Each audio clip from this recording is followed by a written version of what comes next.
Prezados alunos,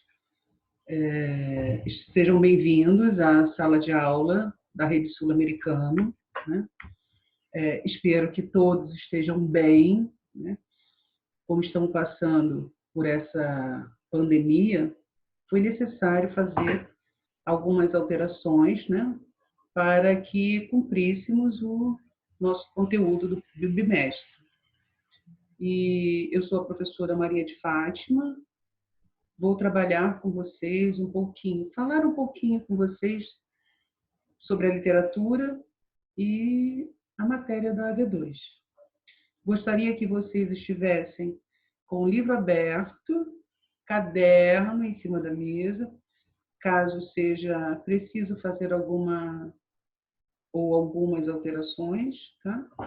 Algumas observações. E vamos lá?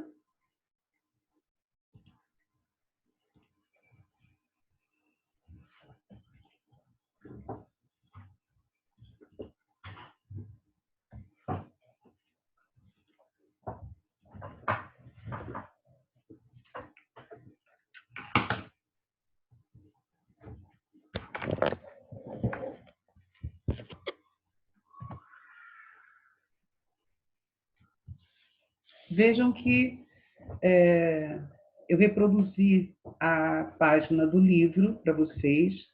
Caso, né, o livro de vocês, né, ainda não tenham chegado, ou por qualquer outro problema. Então, a minha opção foi colocar a página do livro, como nós sempre fizemos, nós vamos grifando as partes mais importantes, né, e depois eu faço um resumo. Vamos lá.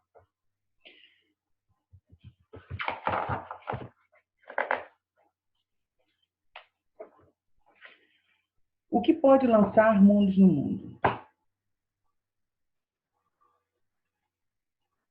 No capítulo 1, falamos da pintura rupestre. Destacamos a possibilidade de construir, por meio de imagens, um pouco mais da história do homem pré-histórico. A imagem nos conta de um tempo que, por mais distante que esteja, faz parte da nossa formação cultural. Não é diferente com a produção de narrativas. A transmissão oral, comum no passado e ainda viva no presente, constitui o cerne da literatura. Antes de haver o registro escrito das obras Ilíada e Odisseia, cujo autor seria um homem chamado Homero, houve a transmissão oral dessas histórias por meio de cantos. O ser humano não vive sem a ficção. Prova disso é o interesse pelas telenovelas e seriados. Ler e ouvir a narração de uma história e assistir a ela por mais próxima ou mais distante que esteja da realidade. É algo que também nos caracteriza.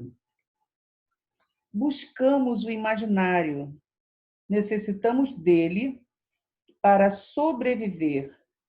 Recorremos a ele para compreender os seres e as outras coisas. Se a literatura não é simplesmente entretenimento, não deixa de entreter o leitor na medida em que o envolve e em uma rede de situações que compõem o enredo da história. Essas situações o levam a pensar e o desafiam a não o conformam, o tornam crítico. O teatro grego, por exemplo, por meio de conflitos, em que ora o público se via representado, ora via representada a figura pública, tinha um papel social regulador.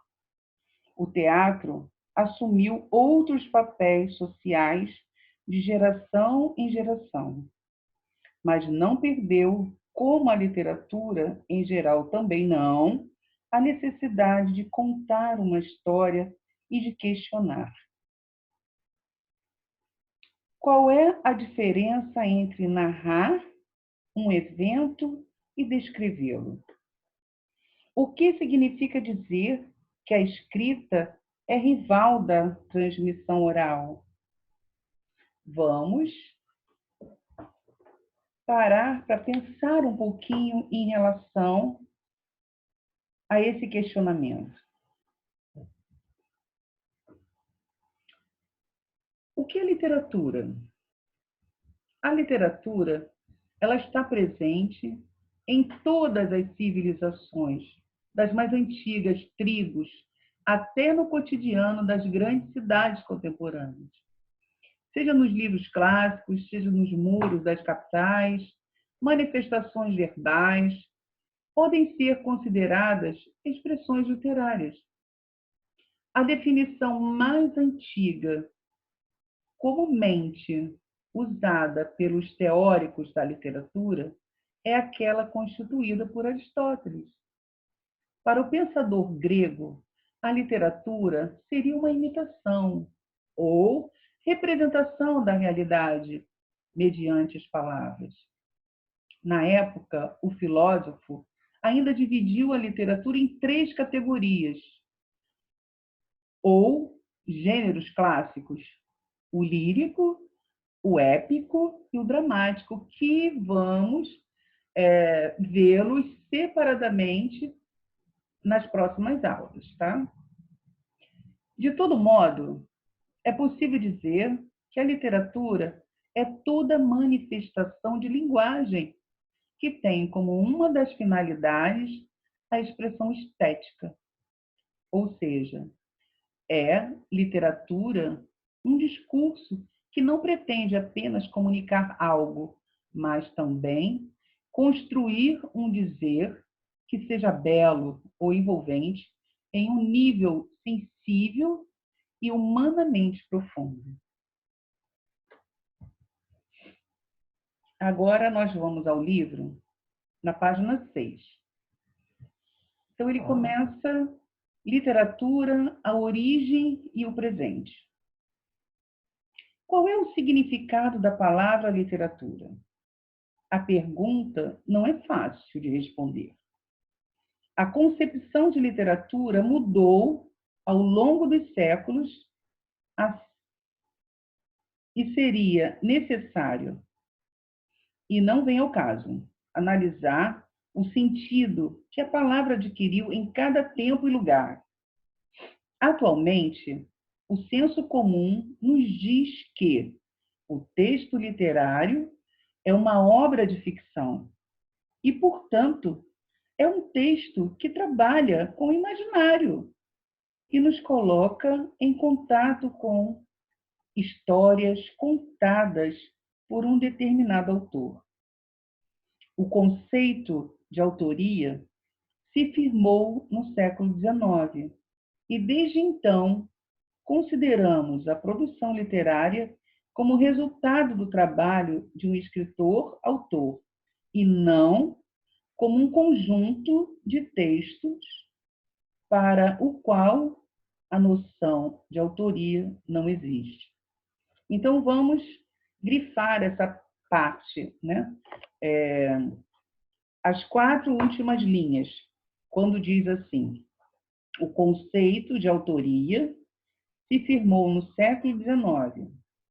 Desde então, consideramos a produção literária como resultado do trabalho de um escritor-autor, e não como um conjunto de textos para o qual a noção de autoria não existe. Grifaram?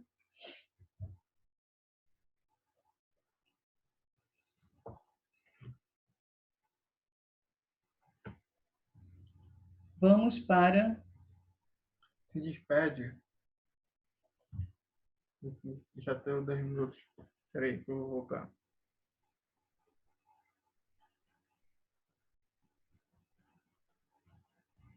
Agora nós vamos... eu vou dar uma pausa, tá? E vou terminar na próxima aula, tá ok? Um forte abraço.